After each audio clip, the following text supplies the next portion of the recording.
Prinsip pengembangan kurikulum yang harus dikembangkan yang pertama yaitu prinsip yang berorientasi pada tujuan, kedua, prinsip relevansi, ketiga, prinsip efisien dan efektivitas, keempat, prinsip fleksibilitas, kelima, prinsip yang berkesinambungan.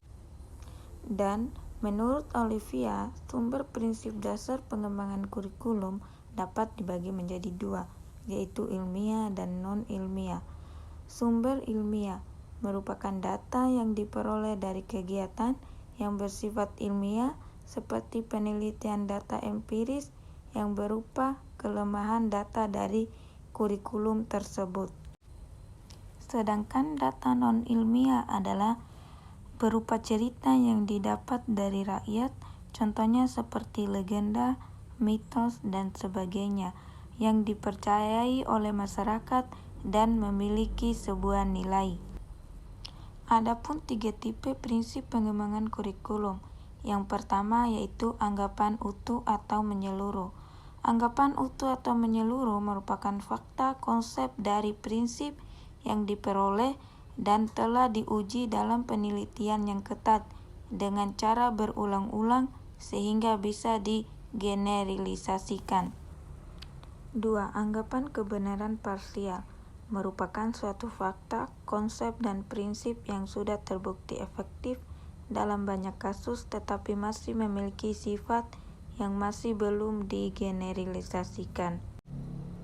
3. Anggapan kebenaran yang masih memerlukan pembuktian merupakan anggapan atau asumsi kerja atau prinsip yang sifatnya belum pasti dan masih tentatif.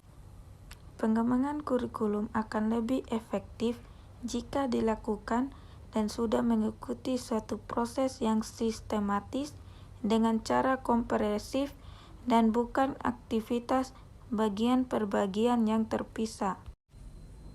Sedangkan prinsip khusus pengembangan kurikulum dibagi menjadi 5, yaitu 1. Prinsip yang berkenaan dengan tujuan pendidikan.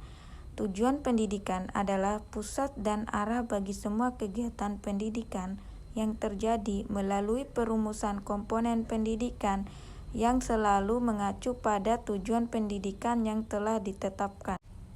2. Prinsip berkenaan dengan pemilihan merupakan isi pendidikan dalam perencanaan kurikulum harus mempertimbangkan beberapa hal, seperti perlunya penjabaran tentang tujuan pendidikan ke dalam bentuk perbuatan hasil belajar yang khusus dan sederhana.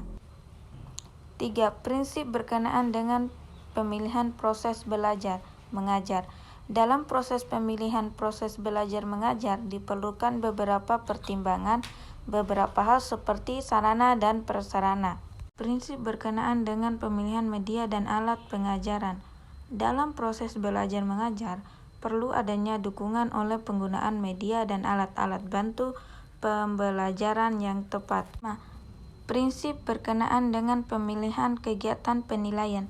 Adapun beberapa hal yang harus diperhatikan dalam pemilihan kegiatan penilaian, meliputi kegiatan penyusunan alat penilaian harus mengikuti beberapa prosedur mulai dari perumusan tujuan umum sampai dengan yang lain-lainnya.